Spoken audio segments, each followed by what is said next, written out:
Baby, vem me encontrar na noite, que é quando eu brilho mais forte.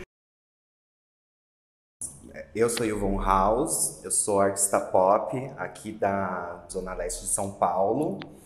Eu tenho 25 anos, eu me formei em artes cênicas na USP e hoje em dia estou aí com as minhas composições, com minha música pop, sobre ser daqui, ser de lá, ser da periferia e estar no centro, ser metropolitano no que acho que a gente que é do subúrbio paulistano entende, né? É uma vivência bem que eu estou tentando traduzir. Bom, para mim, me descobrir LGBTQIA+, na Zona Leste, acho que perpassa todo o processo que é se descobrir LGBTQIA+, nesse mundo, nesse país que a gente vive, né?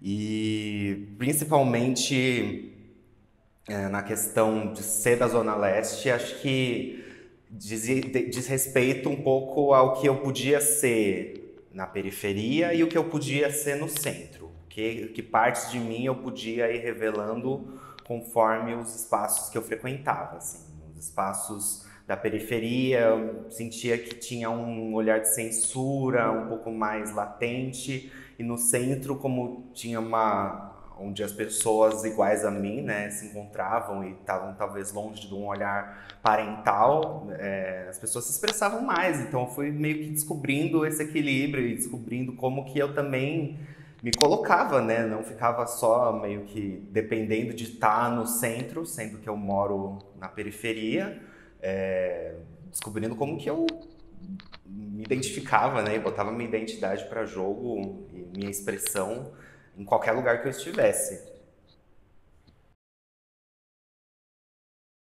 Como eu fui convivendo com pessoas das mais diferentes criações, gente que tinha família muito rica ou família muito pobre, ou gente do Capão, gente de Higienópolis, eu fui percebendo que não dá para dissociar uma coisa da outra, né? A identidade periférica, suburbana, faz parte das nossas relações de uma forma que a gente demora um pouco para perceber, né? Quando a gente precisa sair antes de um espaço que a gente está junto com outras pessoas, porque senão a gente não chega em casa. Quando a gente precisa sair muito antes, porque também senão a gente se atrasa. Quando a gente não tem acesso a certas coisas por causa que a gente mora longe de onde tudo acontece, né? Entre muitas aspas, porque muita coisa acontece também fora do centro, né?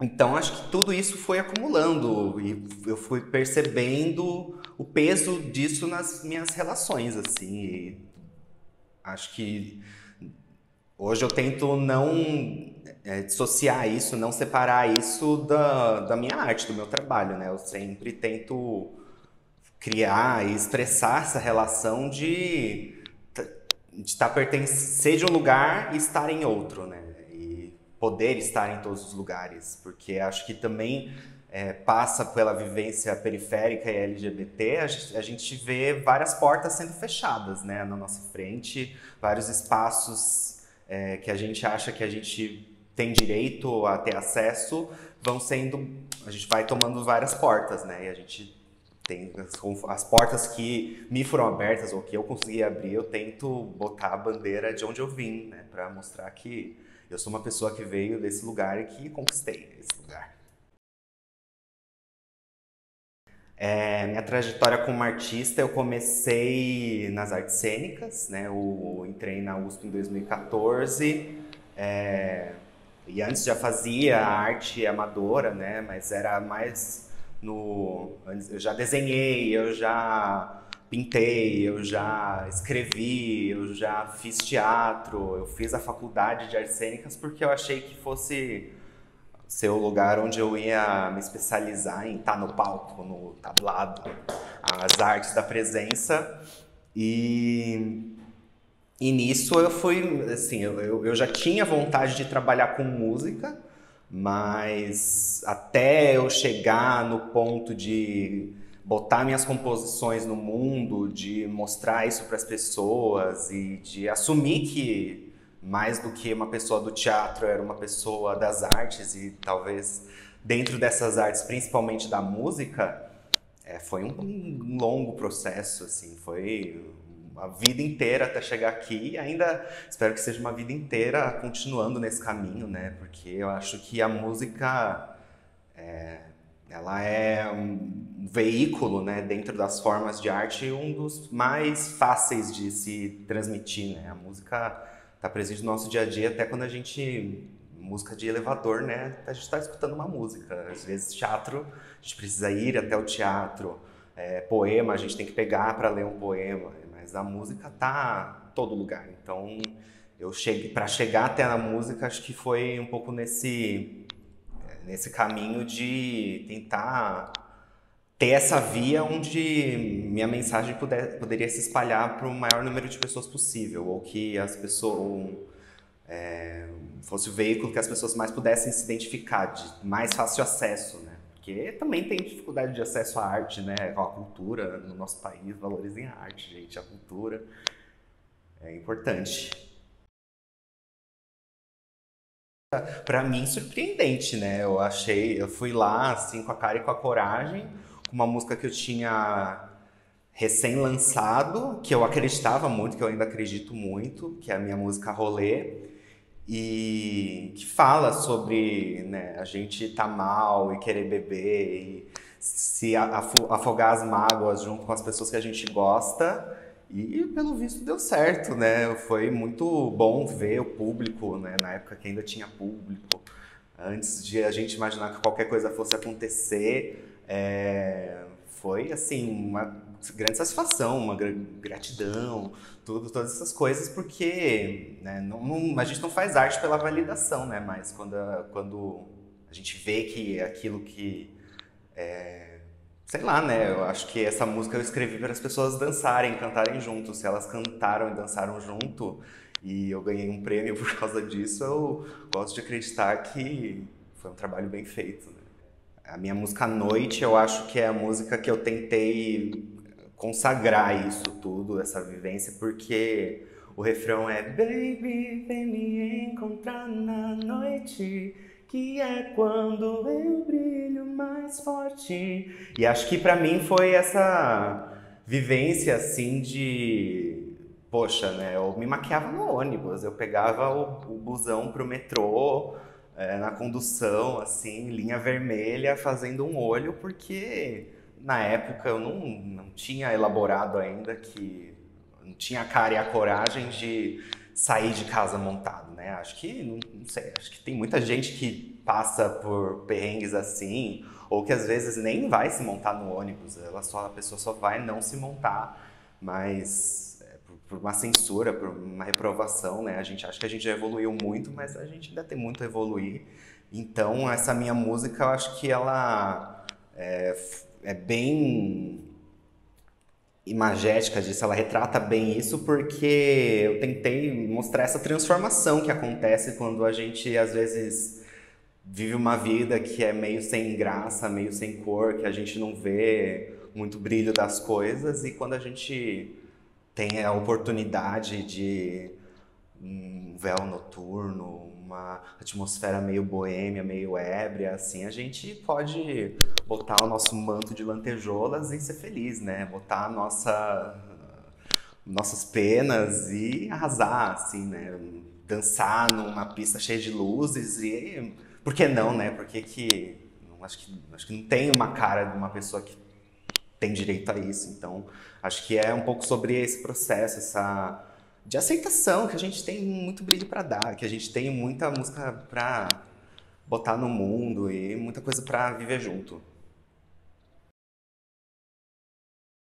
Eu nunca me apresentei presencialmente na Zona Leste como Yvonne House. Eu já apresentava coisas de teatro, que era meio outra coisa, né? Agora, acho que nem precisa muito da apresentação musical, né? Que acho que a apresentação visual às vezes já é o bastante para a gente perceber, assim, os olhares que causa, né? Eu acho que, sei lá, né?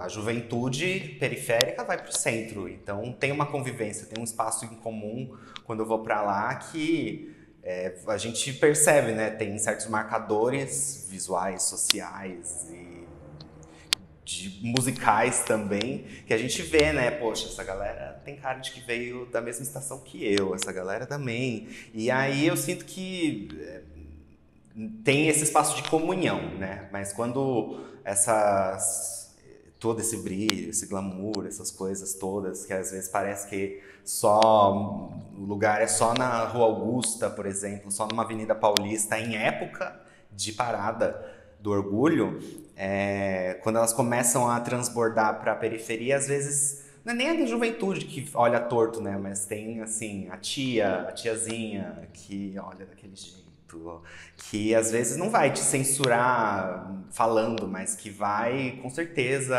assim, dar uma olhada e olha para trás, ou o tiozinho que dá uma risada, né? Mas, assim, isso parece que tem é mais autorizado, né?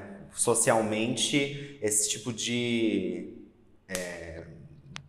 censura, né, social. Então, acho que tem uma diferença sim, porque de repente, se eu tô andando numa Praça Roosevelt e alguma coisa assim acontece, tem mais pessoas que estão alerta a esse tipo de situação e talvez a pessoa se sinta menos confortável de ir lá e gritar um viado, não sei o quê. Mas também, sei lá, né, acho que tem muita gente que vai querer gritar viado em qualquer lugar, e que vai querer falar qualquer coisa em qualquer lugar. Então, não sei, às vezes também pode ser só uma impressão, né? Espero que seja, né, tia crente? E, ó, vamos desconstruir isso daí. Eu acho importante a gente falar sobre vivências LGBTQIA+, porque, né, eu acho que hoje em dia a gente está entendendo as vivências LGBTQIA+, P, I, Q, enfim, muitas vivências que não dizem respeito a só homem que gosta de homem, mulher que gosta de mulher e acabou, pronto, acabou. GLS, gays, lésbicas, simpatizantes, né? Acho que cada vez mais a gente está avançando a discussão teórica, conceitual, social, econômica também, né? Sobre o o que quer dizer ser LGBTQIA+, e vendo que é muito plural, é múltiplo, né? São várias vivências que fogem da norma cis hétero, que tem muitas caras, muitos jeitos de ser, muitas resoluções, muitos problemas. E eu acho que quanto mais a gente fala, mais a gente naturaliza a discussão e mais rápido a gente evolui enquanto sociedade para chegar numa solução, né? Porque se a gente não fala, a gente não diagnostica nenhum problema, e se a gente não vê problema nenhum, a gente não muda nada. Então, acho que quanto mais a gente falar, quanto mais a gente se contradizer também, quanto mais a gente ter certezas e depois não ter certezas e depois reafirmar novas certezas e ter mais liberdade para poder, enquanto indivíduos, enquanto coletivo, ser o que a gente quiser, porque é o que é, não tem como evitar, estamos em todos os lugares, queira a gente ou não, às vezes a gente não quer estar, às vezes a gente não quer ser, né, sofre porque não quer ter que lidar com a dificuldade de ser LGBTQIA+, mas é o que é. E mais do que falar sobre vivência LGBTQIA+, eu acho que a gente tem que usar todos os recortes possíveis, né, de classe, gênero e sexualidade e identidade e tudo mais para poder entender de forma mais complexa como a nossa sociedade funciona, né? Porque a gente vive numa sociedade muito complexa e que usa da alienação para fazer com que a gente não vá para lugar nenhum. Então a gente tem que se informar, tem que debater, tem que se coletivizar e sei lá, né? Entender o coletivo LGBTQIA+, como um coletivo já é uma dificuldade, né? Com todas essas diferenças de vivência. Então só vai descobrir qual é o nosso grupinho, conversando com pessoas e vendo as nossas ideias, e é o único caminho possível para ir para frente.